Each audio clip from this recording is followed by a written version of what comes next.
with you for proceedings in round one in 2026. And I'm joined by the delightful Jack Amy. Jack, the fans are here, the riders are ready. How are you feeling for this one? I'm very excited. It's always great to have a new season underway. As you say, we've had plenty of drama already through qualifying. Moto3 Junior World Championship is going to be an incredible race to start the season. Yeah, there's absolutely no doubt about that. It's a class that delivers excitement from start to finish every single year, and this time around, I'm certain it's going to be just the same, if not more so, Jack, because today in Barcelona, it's going to be such a challenge for these riders. They've got a bit of experience under their belt, lots of them in the ETC, of course. We've got race winners, but this is a very technical circuit, isn't it? It is a very technical circuit, and sometimes here, especially in hot temperatures, which we will have throughout today, it's not necessarily about being the fastest rider, but the smartest. Tyre management is key throughout this race, especially, well, in all categories, and it will be...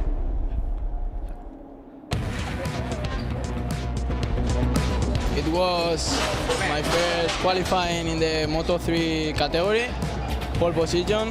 I'm very happy. This is the work of, I want to say thank to my team. He was very good because in the first session I feel super bad with the bike, and now the bike is completely different and super good. And well, I managed to make a pole riding with my teammate. I say thanks to him, and tomorrow will be difficult because surely it will be hot and it's not easy to finish a race. You need to be strong, and tomorrow we'll push in the front to make a little bit of gap because I have a good pace for tomorrow, and we'll see. Tomorrow I want a podium.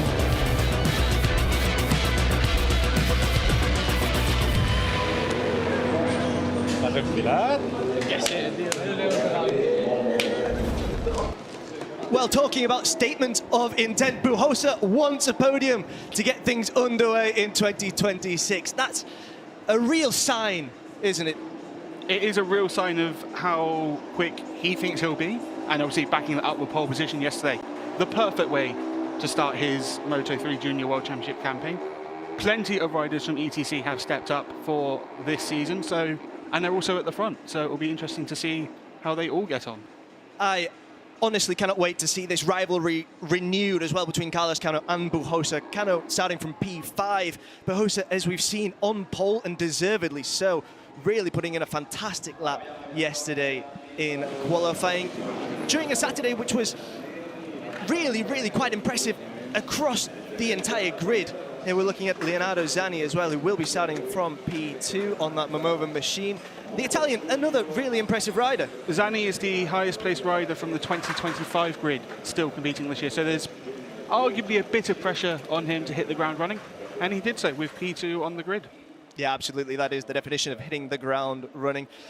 He'll be hoping to be able to employ that experience that he's already got under his belt as we get things underway here in Moto3 Junior. And here we have Keandra Ramadipa, and I don't think we can say we can be surprised by Ramadipa anymore. After those 2 wins last year, including here in Catalonia, he was really impressive yesterday in qualifying as well. He was, yeah, we can't be surprised by him anymore. You mentioned the win here last year. Incredible effort from, I think it was P24 on the grid to come through. One of the closest finishes in the class. He'll be a rider to watch throughout this race and this season.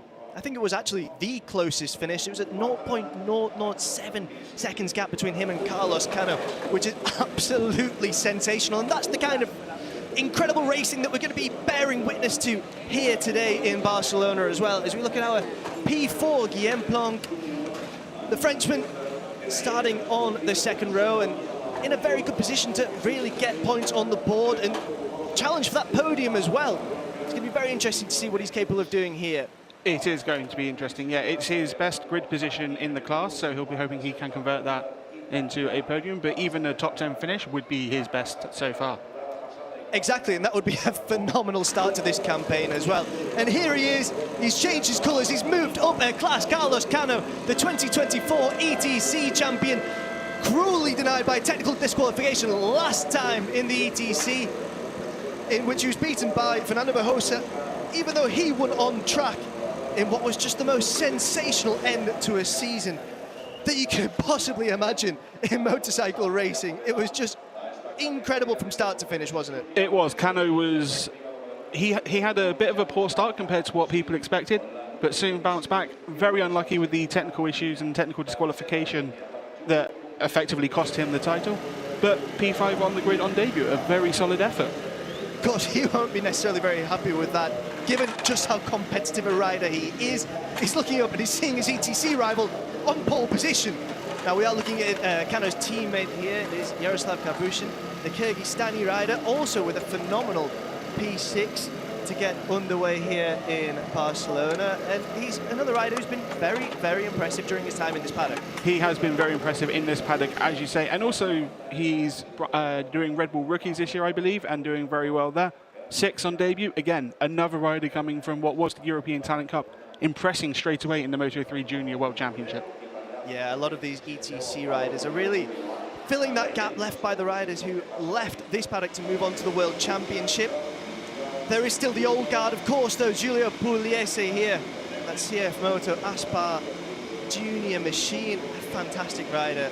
Really one to watch as things get underway here in Montmeló. The Italian is definitely one to watch. A best grid position for him secured yesterday with P7. His best is P5 at Estoril last year. A good chance to potentially beat that this time around. Yeah, absolutely. A very good chance. And judging by that in Estoril, he's one who gets off the mark very quickly as well. So it's going to be very interesting to see what he's capable of showing us here in this opening race. We've got 14 laps to enjoy, of course, and here we have the Venezuelan Martinez, who is another rider who's been really impressive over the course of his time in this paddock. We've seen him in so many races, really pushing elbows out. He's that kind of rider, really aggressive, sometimes maybe pushing a bit too far, I think it's fair to say. He can be very aggressive, yes, but he is a joy to watch as we continue our progress through the grid. Here we are then with Kietzak Singapong, the Thai rider, who is starting from P9. He's another really impressive young talent coming from that part of the world, and it's going to be absolutely fantastic to see what he's capable of delivering here in Barcelona. Another personal best for Singapong, P9, previously was 12. His best race finish is P14, so again, another good chance to take a first top 10. Yeah, absolutely. I mean, the amount of times that you're telling me it's a personal best for these riders, it's really showing that the gap left by the riders who have moved on is being filled, and filled very, very impressively. Now we've got Monanyani from South Africa. He's going to be starting from P10. It's going to be absolutely fascinating to see what he's going to be showing us here on track today as well. It is, yeah. I could just repeat the same line if I'm honest. Everyone wants to hear that it's a personal best for these riders, because that shows what we're going to be able to enjoy here. Well, it is a personal best for Monanyane. First top 10 of his in the Moto3 Junior World Championship. Yeah, magnificent. And those fans watching on there are going to be able to enjoy that. Here we are with Enzo Bellon, the CIP Green Power Junior Team Machine, as we prepare for our opening race of the day. Yep, the Frenchman with, again, personal best, P11. it will keep going. Everyone's improving. That's what's happening. People that are staying on for another season in this class have improved massively, and the newcomers are also very quick.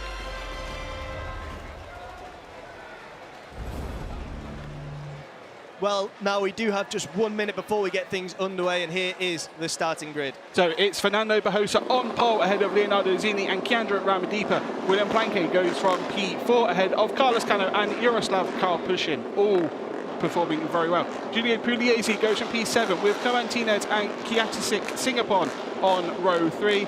Monanyane, Bellon and Abruzzo make up your 4th row.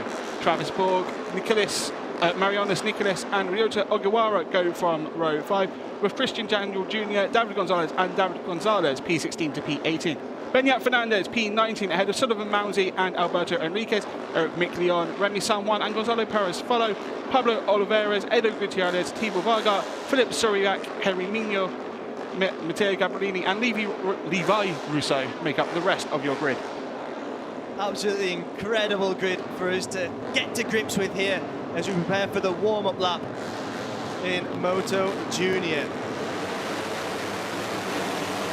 It is on pole Fernando Bajosa, who was so impressive yesterday as they get to grips, if you pardon the pun, on this circuit as they go down. We do have a problem already. That's Benyat Fernandez, I believe. You can see he's in his World Sportbike levers, so obviously a late call up for this weekend, but yeah, a problem for Fernandez. Yeah, that'll be tremendously frustrating for him to have what is a call-up. He was replacing, is it Evan Belford? No, it was, when I find him on my spreadsheet, Alex Longarello, who has a collarbone injury. Yeah, he'll be tremendously frustrated with the way that beginning has gone, but we are here on the warm-up lap ahead of the first race of the Moto3 Junior World Championship. Yep, obviously the last chance just to see how the track feels in the temperatures. Obviously the temperatures are just rising and rising at the moment. It's already very warm outside. It's going to get even hotter by the middle of the day. So 24 degrees air temperature, 25 degrees track temperature. Probably feels a bit low, but maybe the centre is in the shade, which would give that reading, because it is very hot out there. Yeah, it's very hot right now, but we know that it does take a bit of time for the heat to get into the asphalt here in Catalonia, but as you can see there, it's blue skies, it's a glorious day, a wonderful day to go racing as well. Looks like Fernandez is ready to take the start from the pit lane. Obviously, that will have issues for him throughout the race, but it's good that it looks like he will be able to take to the race. Yeah, it'd be very interesting to find out exactly what happened there as the riders approach the end of Sector 4 here. I mean, who knows what could happen at this turn number 14 over the course of these 14 laps here in Barcelona.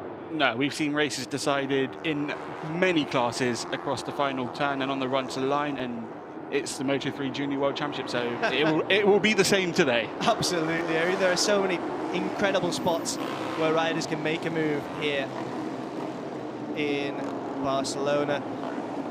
It's going to be very interesting to see who can get away well as well from the start and get that real approach towards turns 1 and 2, where again so much can happen. It's a really long run down to turn 1 as well. They're arriving pretty much at full speed by the time they start braking, so it is crucial to get the start right. Yeah, absolutely. Barroso will be looking to get away well from pole position. Zani from P2. Keandre Ramadipa completing the front row. We're just about ready to go then here in Barcelona. There are the red lights, the reps are rising, and we are away in 2026. Barroso gets away incredibly well as well from pole position as we speed down the start straight. Is Barroso who's leading? Is he going to be challenged? It's still Barroso who's ahead going into turn 1. Can anyone get on the inside? Not quite. As we approach turn 2, Barroso is leading as we move into sector 2. Barroso leading. Zani has maintained P2. Karpushin has moved up into P3 as well. A good start from Karpushin. Yeah, this long right-hander now as we approach turn 4 and then turn 5. Who's going to get everything right as we go through this first lap? It's not the time to be taking any risks just yet, but this is, as we mentioned, Moto Junior and anything can happen. It is still Barroso who leads. Barroso still leading, yeah, as you say, heading into turn 5. A tricky corner, downhill braking. We see that is Christian Daniel Jr. has just left the pit. So I think there were yellow flags waving in the background at the start, so I wonder if that was for the American. Yeah, as we go into sector 3 now. On our first lap in Moto3 Junior, it's still Barroso who's showing real composure. Carlos Cano has moved up to P3, showing just what he's about. He's going to be trying to do everything he can to get that opening win here in Barcelona. Fantastic start, though, for Barroso. Yeah, Karpushin had made a good start initially, but he's now down into P7 on the number 17 machine, so he'll have a bit of work to do. But I'd say Barroso still leading from Leonardo Zani and Carlos Cano running in the podium places on the opening lap of the race, we must stress. Yeah, Carlos Cano then and his teammate Giulio Pugliese riding very close together for the time being. Ketsek Singapong there as well. Now in P13 for the time being, as we now are on the start-finish straight. And there go the two Aspar boys trying to move ahead. It is Carlos Cano who appears to have taken the lead going into turn 1. Both Aspar riders are now leading this race after a phenomenal move on the start-finish straight, and we have lost number 21. As Eric Micklyon has just brought his bike into the pits. The run into turn one is crucial. Like, we saw them going 4 wide heading into the braking zone. It's always important to make sure you're able to hold a tight line if you're making the move, but also you can defend around the outside because it'll give you the inside line for turn 2. Yeah, absolutely. It's going to be so important to maintain that, and I think we're going to be seeing very similar moves throughout the course of not just this race, but every race over the course of the day as well. But Cano has done exactly what he intended to do there. He was probably biding his time. He'd probably been planning that from the start of the day. He knew exactly what he was going to do, and Carlos Cano now has the opportunity to try and create a bit of a gap between himself and his teammate Julian Pugliese, and more importantly, his long-standing rival, Fernando Bujosa. Bujosa just made the move into turn 7 there. It's not really a place we see overtaking, even in a class like this, but he made it work, and he makes the move into turn 10 as well, up the inside to claim P1 back from his long-term rival. Yeah, what have we been saying over the course of this transmission so far? Bujosa and Cano, we could not wait to see that rivalry renewed, and they've renewed it on turn 1. It's absolutely incredible. As soon as the season started, they were renewing that rivalry. As we head down the final 2 corners, again, it's Bujosa leading, Cano just behind, but the slipstream will be crucial on this run to start lap 3.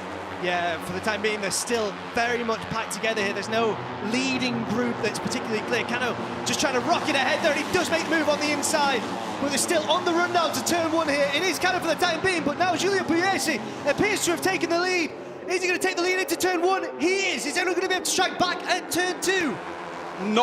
It doesn't look like it. So it's Pugliese who takes P1 from Cano, but Cano in a good position still to take the fight, as Travis Borg sets the fastest lap of the race at 1 minute 47.9. Yeah, absolutely incredible from Travis Borg. I mean, we've been so focused on the rivalry at the front. Travis Borg has been getting the job done, moving up through the pack, and is now in P5. As you mentioned, Julian Pugliese has now taken the lead as well from Carlos Cano, his teammate in that Aspar blue. Just to note on Borg, he was the only rider in the 1 minute 47's last lap, so he's just been quietly getting on, but putting in incredibly fast laps as he's moved up the grid, now in P5. Yeah, absolutely incredible stuff from Travis Borg. Leonardo Zanni now moving up into P3, just overtaking Fernando Bujosa there. Yep, Zanni making the move. Bujosa very close behind turn 10, and Zanni's actually just got ahead of Cano as well for P2, but turn 10, heavy braking zone, it will all change coming into this corner. I'll hold you to that. Let's see what happens going into turn 10. It is the hairpin. It is Pugliese who's still leading. On the outside goes Bujosa. He's not able to really make his move there. Travis Borg was slightly offline through 10, but he's now going around the outside through 11 and 12 to try and make the move stick, and it looks like he has moved up into P4. That's an incredible move from the number 23. Absolutely incredible. Look at that. So many fastest laps there. It's Travis Borg in the 147 still, currently the only rider in the 147s, and he's got substantially faster than some of the riders around him. So let's see if he can maintain this momentum and just keep pushing. Travis Borg, what are you going to be able to do here on the slipstream? On the run into turn 1 then, he's on the ideal race line alongside Bujosa. Can the number 69 defend? It looks like no. Borg's got the inside into turn 2. Yeah, absolutely incredible stuff from Borg on the inside there. It is Pugliese who's currently still leading as we go into sector 2. This is such an incredible battle, but he goes wide there and somehow still manages to stay ahead. Absolutely incredible stuff. Yeah, that's impressive from the number 31, just to keep that lead despite being slightly offline. Borg, again, he's running lines wider than anyone else, but he seems to be making it work. He'll have the inside into turn 5, but he's under pressure here from the number 24. Yeah, Guillaume Planck is there with an attempt on the inside there. Excellent stuff from the Frenchman, and we're seeing really these Moto3 junior riders go to battle straight away, especially these two, Fernando Bujosa and Carlos Cano, giving it time and time again.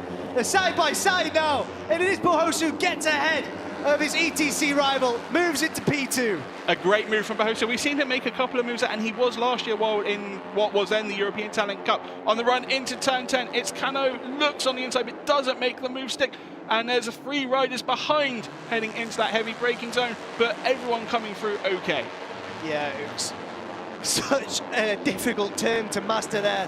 For the time being, our rider's doing incredibly well, managing to maintain that grip. They're going to have to be looking after those tyres as well, though. But Pugliese still just ahead of the riders around him. Yep, and there's a move into the final corner there. That is Cano being demoted by Leonardo Abruzzo for P4. The Italian making a stunning move there. Usually the best place to make that move is the last lap, but, well, you know, it's a great move to make anyway. Absolutely, it's best to get as much practice as possible. I mean, we see so much swapping and switching over the course of these Moto3 Junior races, and there is Bujosa still in the lead. Cano was under pressure, or pressuring Abruzzo once again through turns 1, 2 and 3. It looks like Cano has come out in the provisional podium spots and a tighter line through turn 4 again. Can he get alongside Pugliese? No, Pugliese is able to defend that position for now. Yeah, it's a sweeping right-hander there, and it is Pugliese who takes the lead from Bujosa. Absolutely incredible stuff from the Italian. Yeah, Is he going to be able to keep it for long? It doesn't look likely. Bujosa hits straight back into turn 5. What a place to make a move as well. Turn 5 is, as I said earlier, a very tricky corner, but you can overtake that if you take the tight inside line. But forget about what I said about defending. He was on the attack when I mentioned the defence. There we are then. That right-hander approaching turn 9 now. Cano looking on, just trying to assess when to make his move. His team watching on as well. They've got 2 riders to be watching out for here. They don't want to get too close too early on. And it is Abruzzo as well who tries to make another move on the inside, but he's unable to really get the right line. There's a move coming here at turn 11. That looks like Planquez moving up into the podium positions ahead of Abruzzo, or for P4 perhaps. Sorry, my apologies there. Yeah, it is an attempt there as we watch on as Bujosa, Pugliese and Cano lead this Moto3 Junior race. It's been an incredible opening 4 or 5 laps so far. We've got 9 laps to go as we start this lap. Bujosa leading on the run into turn 1, the number 69. Well, he's already lost that P1 actually. Pugliese and Cano both coming through on the number 69 to move into first and second. And Abruzzo making a move for P4 once again. Yeah, making a move for P4 on the inside, unable to really get ahead of Bujosa there. It is Pugliese who's currently leading. He's under pressure from Carlos Cano, his teammate now, who's on the inside and makes the move at turn 3 and takes the lead. And it's now Pugliese in P2 and Bujosa in P3. We've seen Cano and Pugliese take very different lines through turns 3 and 4 for the last few laps, but Pugliese was able to hold on. This time Cano was even tighter and was able to make the move stick. Yeah, let's see what happens to turn 5 here, and it is Bujosa who makes the move on Pugliese there to take P2. We saw just briefly the Aspar team watching on, absolutely gripped to their screen, as you might well be, as we are, and as I'm sure you are as well. As we said, it's been an incredible race so far. Just to note, Travis Borg obviously made a lot of progress in the first couple of laps. Now down in P7, still in the lead group. He's not far off the lead, less than a second away from Cano out in front, but not making the progress that we saw in the first couple of laps. Yeah, we also saw Zani just overtaking Karpushin there, but just briefly on Borg, I mean, it would have been difficult for him to maintain that speed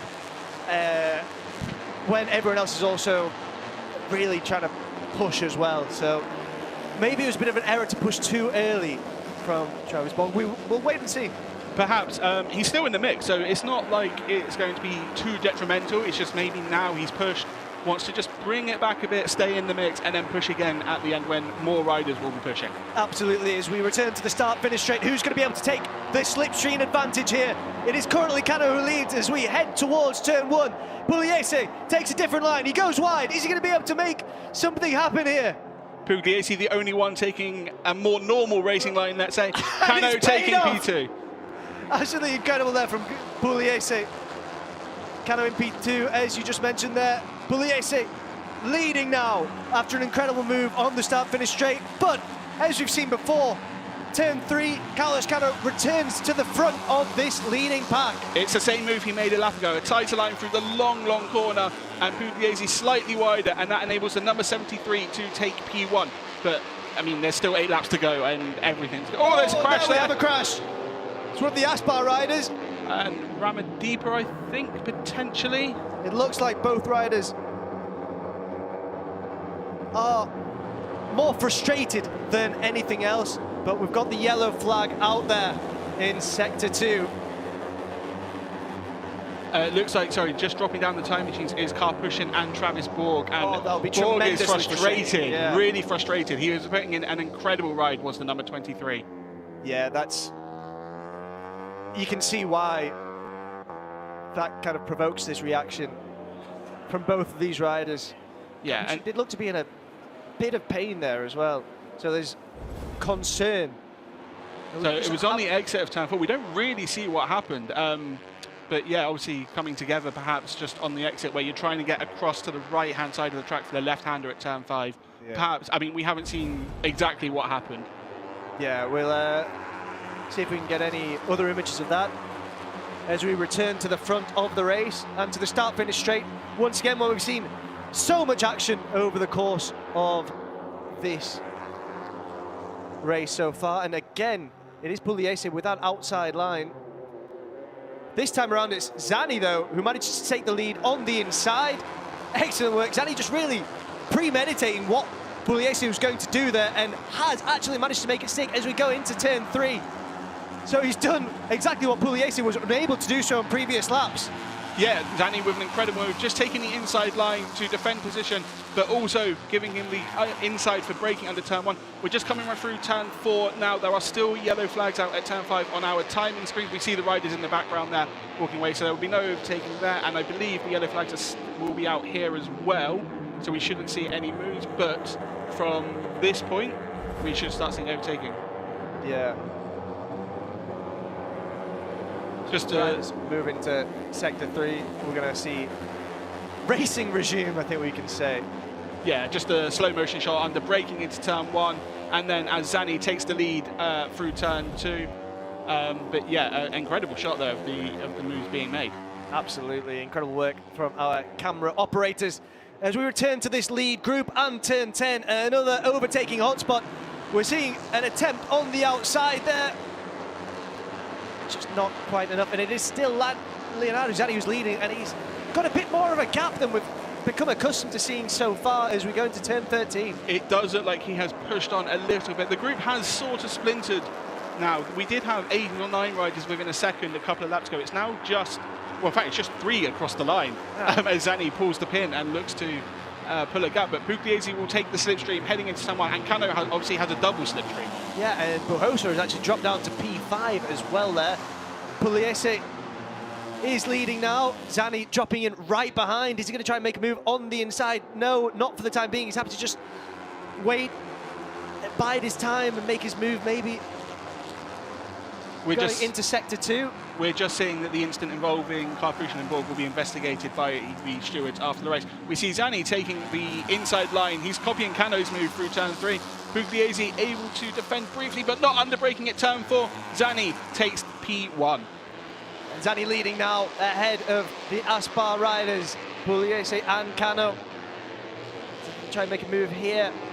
Going into turn 5, not quite close enough. And it is still Leonardo Zanni who's leading. Zanni is still leading ahead of his compatriot. We have now got the yellow flags in at turn 4, so if anyone does want to make a move there, obviously not on this lap because they've gone past it, but in the following laps, all under green flag conditions now. As we go through turn 9 now, onto this shorter straight, approaching turn 10, another excellent spot to make a move. Is anyone going to try and go for it? Well, just behind there, we're seeing Guillaume Planques making a move on Fernando Bujosa and managing to get ahead. Bujosa strikes back straight away. Bujosa was able to hold a tighter line through the second part of turn 10, but that did give him the outside through turn 11, and that means that he has been demoted again by Planques. Yeah, Planck, absolutely incredible stuff, managing to both defend and attack, showing us exactly what he's made of there. As again, we return to what is becoming absolutely crucial in this race. The start-finish straight and the slipstream here in Catalonia.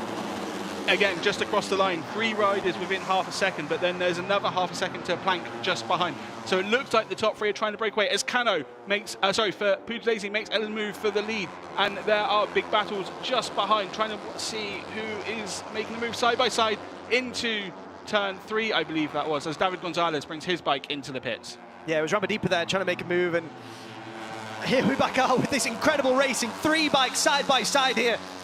And it is Leonardo Zanni who moves ahead, but not for long as Carlos Cano takes the lead. Absolutely sensational stuff from the young Spaniard. Cano proving why he has moved up to this class after obviously the title in 24 and the almost title defence in 25. Straight away on the pace, his racecraft incredible as he looks to go with Zanni to pull a gap over Pugliese. They've got a little bit of one, but it won't be enough to keep the number 31 at bay for now. Yeah, just over 0.2 of a second between the top two and Pugliese there for the time being. But there's just nothing separating these riders. And there we are seeing the gap. It's about 0.4 between the leading three and Guillaume Planck. Planck still is within a chance of victory, because if these guys battle each other, which they're going to, he can close that gap if he's able to keep Barroso behind. If they can follow him, this lead group of 3 will become 5, 6, 7 riders very quickly. Yeah, absolutely. I mean, even just using our eyes, we can see that that gap is becoming bigger, it's becoming smaller, it's varying a lot, it's oscillating, and the battle between the leading 3 is going to be playing right into the hands of this second group, Planks, Barroso and Ramadipa. Yep, just coming on to the final straight then as we cross the line for 4 laps to go. And it is 2 tenths separating the top 3 across the line, with Planck 3 tenths behind Pugliese. We just look to see Pugliese, I think that is taking his usual racing line. But Cano and Zanni alongside each other under braking. Who's going to come out on top? We wait to see, and Zanni moves into P2. And Ramadipa there has overtaken Barroso on the straight as well, taking full advantage of the slipstream. And yeah, it is Pugliese now who is leading from Zanni and Cano. Everything can change in such a short amount of time in this class. And there goes Pugliese again on Zanni. Carlos Cano's still behind. And here we see Planck as well, trying to make a move on the inside of Cano. He's not able to make it stick as we approach turn 5. But these riders, that gap has disappeared between the leaders here. That gap has disappeared. It looks like Pugliese on the inside doesn't make the move. There's Planck going up for P3 on Cano at turn 5. Oh, that's a big high side. Yeah, Barroso there from pole position, and now with 4 laps to go, his race has come to an end with that high side. Oh. It's good to see him walking away after that, because that was a big moment he had on as he was applying the throttle, and a huge high side for the Spanish rider. A huge high side, he's walking away. His pride is going to be hit there because he'd been doing so well over the course of this race. He'd taken pole position, and now that is Ramadipa who moves through on Cano and into P4. Absolutely phenomenal stuff from Ramadipa there. Yeah, Ramadipa putting in another sensational performance, as he did last year when he was in the European Talent Cup. Just going to see a replay of Barroso's crash, I believe, and he just starts to lose the rear and then goes over the top of his machine. But good to see that he was able to walk away from that. Yeah, absolutely. We'll see whether he's able to get a bike ready for race 2 in Moto3 Junior as well, which will be coming up in just a few hours as we return to leading pack to the start-finish straight, and 2 different lines adopted by Zanni and Pugliese. Planck as well now in P3. It is Pugliese who takes the lead going into turns 1 and 2. Is Zanni going to try anything on these opening corners of the lap? He's not quite close enough. Not close enough yet, but Zanni was taking a slightly wider entry into turn 3, which could open up the corner for him heading into turn 4. It doesn't look like he's going to make the move before the braking zone, but if he can get alongside, he's going to dive for the move. He dives for the lead. He dived for it there. Leonardo Zanni. A dive bomb, absolutely incredible stuff to take the lead, to seize it rather, and Planck's looking to do the same, and he moves into P2 ahead of Pugliese. Some great racing here with just 3 laps to go. Now is the time to get the elbows out. It's a lead group of 5. Ramadipa and Cano are still in contention, but it looks like Zanni has pulled out a bit of a gap over Planck, his teammate. Can he hold that on the run into turn 10? Yeah, absolutely incredible stuff. As we run down to turn 10, it's going to be so interesting to see what happens at the hairpin. But currently it is a moment. 1-2 here in the opening race in Moto3 Junior World Championship. It's been taken swiftly away by Pugliese, and Ramadipa now moves into a podium position. A great move from Ramadipa as he takes P3, but can he hold that? He's got Pugliese just ahead. It's an important run through the final 2 corners. It looks like he will definitely be close enough to get the slipstream on the run to the straight, as Zanni also has a bit of a gap. He just might, be able to defend if he gets a good exit out of turn 14. Yeah, he might be able to defend it, but it's easier said than done as we approach the start-finish straight. There we are. A message for Cano, just 0.7 seconds of a gap. He's still very much in this. It is Carlos Cano. He has been relegated to P5 for the time being. He's still got a fairly significant gap behind him. as Ramadipa moves into P2. Pugliese still leading in P1, and there goes Carlos Cano into P4 ahead of Planck. 2 laps to go, and there are 5 riders across the line, separated by half a second. I think we're in for another very, very close finish here in Catalonia, and there goes Pugliese. Another wide line for the number 31. Does it leave him vulnerable into turn 4? No, he's able to hold position. Zanni now running in P3 ahead of Carlos Cano. Absolutely incredible racing from this leading group of 5. As we go into turn 5, everyone just taking that with a little bit of calm. Ramadipa looking back there just to see where everyone else is. And maybe he shouldn't have done, because Leonardo Zanni has moved up on the inside and into P2. Turn 7 is a move we've seen a couple of riders make, but it's not, as we said earlier, not the most usual overtaking opportunity. But Zanni taking full advantage there, being that close to Ramadipa to move into P2. And now he'll have the run on Pugliese into turn 10. Let's see if he's able to make his move here going into turn 10. We've seen these moves made before, and it's Ramadipa who does it on the inside. Absolutely incredible stuff from Ramadipa. He's not able to make it stick, or is he? I spoke too soon. It is Ramadipa as we go through sector 4, who's still leading. What a move there from Chiandra Ramadipa, who leads from Pugliese and Zanni. A great move from Ramadipa, as you say, taking the inside line. He was able to hold it through the second part of the long left-hander to keep the lead. He's slightly wider on entry through turn 14, but that looks to have given him a bit of a gap on the run into turn 1. Yeah, but this is the very last time that we're going to be seeing these races trying to take advantage of the slipstream as we go down South Finish Straight and approach turns 1 and 2, where we've seen so many moves. Pugliese taking the line, we've seen him take so many times before. Zanni on the inside, is he close enough? He's close enough to move into P2 at turn 1. Ramadipa now relegated into P3, Carlos Cano in P4, and at the back of the group it is Guillaume Planck. Well, Carmentines is actually quietly and impressively latched onto the back of this group. He is just half a second or so behind Pugliese in the lead on the last lap, and with the slipstreams you'll get on the run into turn 10 and on the run to line, he could be in a good position to make some late progress. Yeah, absolutely. He's absolutely managed to weld himself to the back of this leading group, slowly but surely, and it's still Pugliese from Zanni for the time being, but that could change at any point. We've not seen another move there at turn 5. Where is the move gonna come? It's Pugliese who's leading as we go into sector 3 here in Barcelona. Carlos Cano into P3 there. Pugliese was defensive into turn 5, but it didn't cost him on the run through turn 6 and into turn 7. But Zanni is all over the back of him, heading on the exit of turn 9 and on the run into turn 10. Yeah, this running is going to be so important. We've seen so many moves here over the course of this race going down into turn 10. Zanni on the inside. Planck as well, but just not quite close enough. But Zanni does manage to take the lead, seizes it from Giulio Pugliese. Is he going to be able to hold it throughout this sector 4, and especially on these right-handers? We're going through turn 13 now. We've got just one turn to go. Leonardo Zanni takes the lead for the time being, but that could change. Pugliese not quite close enough. It is Zanni who is leading as we approach the finish line. Zanni is currently ahead, but that could change. That was so close. It is Leonardo Zanni from Pugliese and Carlos Cano who manages to take P3. There's just 0.006 seconds between Pugliese and Zanni. What a finish here to get this season underway in the FIM Moto3 Junior World Championship.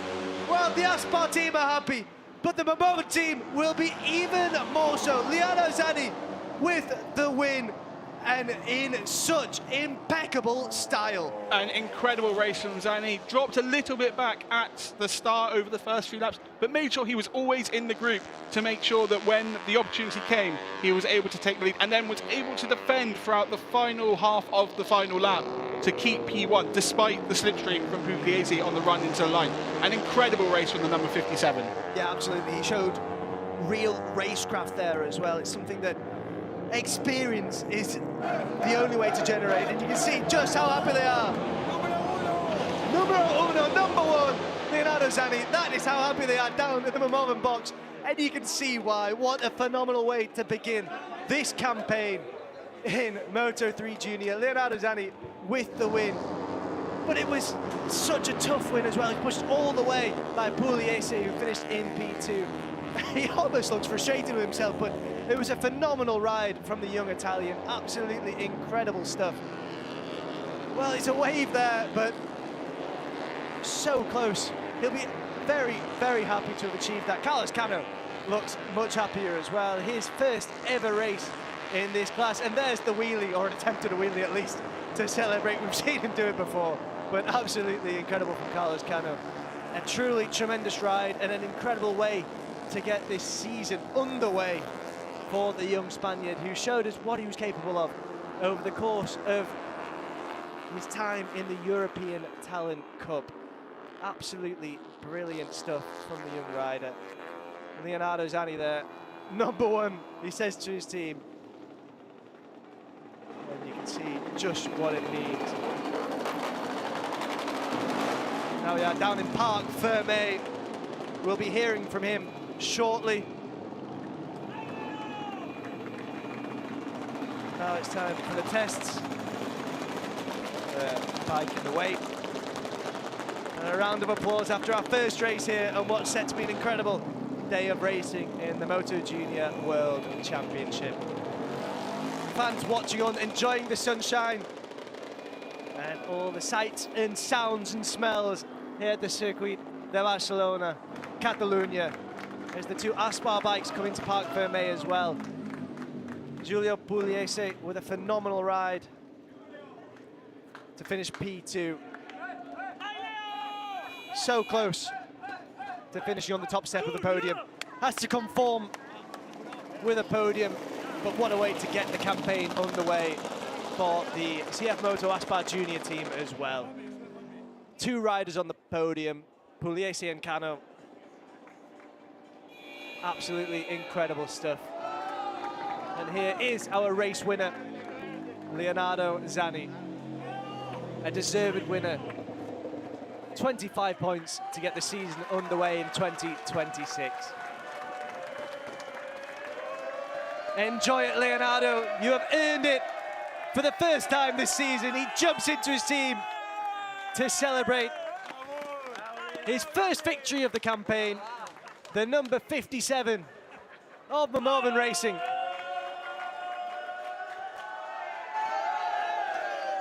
As we see Pugliese do the same there. 20 points on the board for the young Italian. A truly special moment for him.